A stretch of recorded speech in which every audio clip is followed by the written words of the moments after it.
just ticks a lot of boxes. He is most probably right on a price around the yours for theirs, 210, 220 mark, but I just think he's got the proven form in this 6-7 final. And Ty, outside of these two that we're featuring, those at longer odds, whether it's Marshall Bear at $7.50, Ascend Igloo at $10, and the rest are further down the path, is there anything at odds that can pop up? Probably from more of a place point of view, I think Ian Albert can run a drum, and if Marshall Bear, as I said, if it gets out and explodes out, it might be able to hold on for a placing. So they'd be the two place getters I'll be looking at behind the one Impactful, hopefully. Nathan? Ian Albert's certainly a contender to run a place and run a cheeky race, especially if he gets a card across from Ross the Boss. Joni Black, we haven't touched on off the pink. Greyhound's going quite well.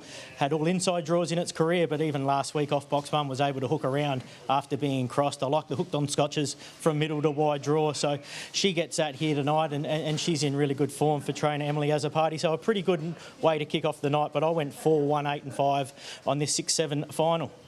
All right, Sky Racing 1 not far away from joining us, and the support has been pretty sustained in the past few hours for Ross the Boss at $2.10 as Sky 1 are about to hook in.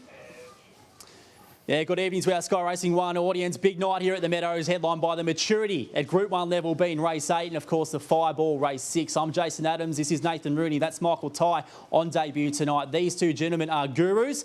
Nath, in terms of the first race here at the Meadows, who wins it? I went 4, 1, 8 and 5. Went Ross the Boss on top. I think he's suited to the middle part of the track. Early speed, sub-30 heat winner of this mixed 6-7 series. I think he'll be able to roll to the top, use that mid-race acceleration and coast on. 1 Impactful as well, drawn in for second.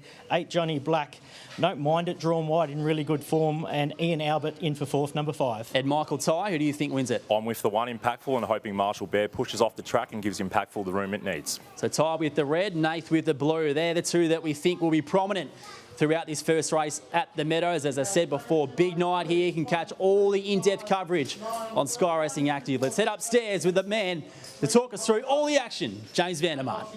So runners are loading up. They're getting set. $2 about Ross the Boss as they move in. It's one of the great honour rolls, the Maturity Classic, right back to the likes of Brett Lee, Fernando Bale, El Grand Senor, just to name a few. First ran in 1970. That's the Group 1 on the program a bit later. Set race 1. Often racing, and Impactful jump well off the inside. A bit of a traffic jam, so Impactful and Ross the Boss now pair off, and there goes the favourite. Ross the Boss spearing to the lead and racing away by 5 to Impactful, and then into Sengiglu, who gets up on the inside. A break to Marshall Berry and Albert. A fair way off them, King of Snake, Joni Black, and Last Fail in Style, but the favourites away. Ross the Boss 7 lengths in front from Impactful, then Ascend Igloo, running on King of Snake, as is Joni Black, but Ross the Boss is going to make a mess of them. Ross the Boss won it by 7, beat Impactful and won it big time. Third to King of Snake running on, and I think Ascend Igloo just fourth ahead of Joni Black, and then Marshall Bear, Ian Albert, and it was one of the last with Fail in Style, 30 and 16 to kickstart the night for Ross the Boss. Ross the Boss salutes. He was backed as if he was going to justify that price at around even money. And Nath, we got that speed of which we wanted in his overall time. It's probably in between of the times that he's set when he's won here recently, but certainly good enough to do a number on this field tonight. Yeah, the head-on will be interesting because they look like they got tight through the middle in the early stages. A little bit of speed from Fail in Style in box 6 wanting to get down to the fence. She hasn't shown a great deal of early pace in her career to date. So she made Ross the Boss work early, gave him a little bump, but he was able to hold the line, ride the bump, get across Impactful in the first corner, who then checked off Hills. That caused a little bit of a chain reaction, and we talked about the mid-race pace that Ross the Boss possesses, and I think that was the key there. Once he got across, a little bit of a jam up, he was on his bike and scooting along in front, and then he was basically solo trialling after the first 50 metres, and that was the key to the race. He's a greyhound on the up. I think he's better suited at the Meadows than what we've seen at Sandown, and I don't mind him when he's drawn middle to wide because he does just hang that few off the fence. But he's a greyhound on the way up. That's a 6-7 final. No doubt he'll measure up in 5th grade around the Metropolitan Circuit. So good start to the night for trainer Paul Galea with Ross the Boss winning the first. And in terms of his split, 17.85, I mean, not too bad, but we're going to see quicker than that as the night rolls on. And Ty, from the point of view of Impactful, I mean, she was thereabouts, and obviously you still run second, but Ross the Boss was off and gone. Yeah, I think she ran well, and Ross the Boss, he actually showed some good ticker there that first turn. He didn't have it all his own way, and he had a good barge factor there, and he definitely the best dog won on the night. He carved over to the lead, and that's all you can ask for. He's won by 7 lengths, so great win there to Ross the Boss.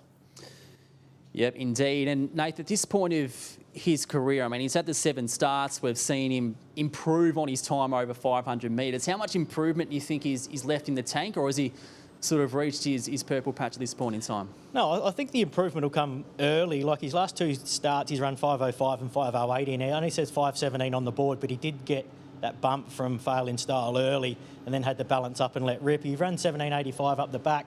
We've seen him post 17 and 71, and that's that 10th that he lost early. So if you're running 5.0, 17.7 home in 12.2, you're making your own luck running, around that 30-second mark. And I think with his racing pattern, that's going to make him a genuine 500-metre Metropolitan 2-turn dog if he can get up to the higher grades of 2-turn racing. Well, that's time will tell with maturity, but he's got a lot of the right factors to put him forward in races and be more than competitive at the highest level. Yep, and most importantly, he's a good-looking operator too, isn't he? How's those markings?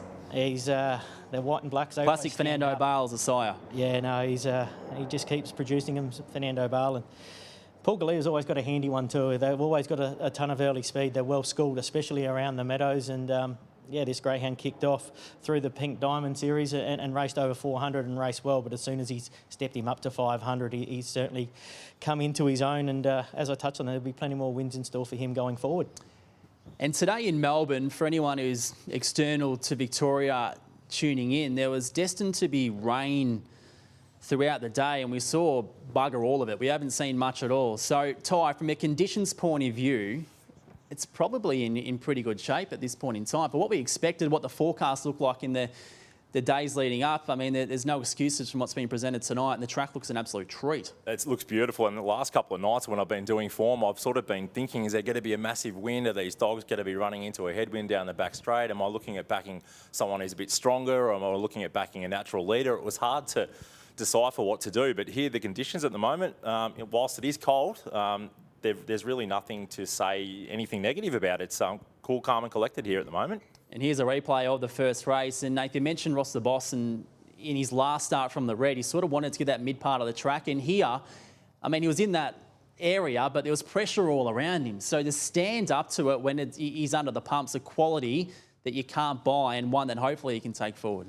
Yeah, he's chasing really well. That's what that proves. And the speed come outside, like I touched on with Fail in Style, and hadn't showed that in my map. Thought that he might get, a little bit of clear room from Ian Albert, Fail in Style, the reserve King of Snake, and Joni Black. I didn't think they'd come down and pressure him, so he'd be able to hold a pretty straight line where he wants to be. But he had to do some hustling and bustling early, which is really good to see. And as I touched on, if you can do that hustling and bustling and still run 17.8 down the back, he certainly got some get up and go. And it was pretty impressive, really, considering he's a young greyhound, started his career over 400, now up to 500.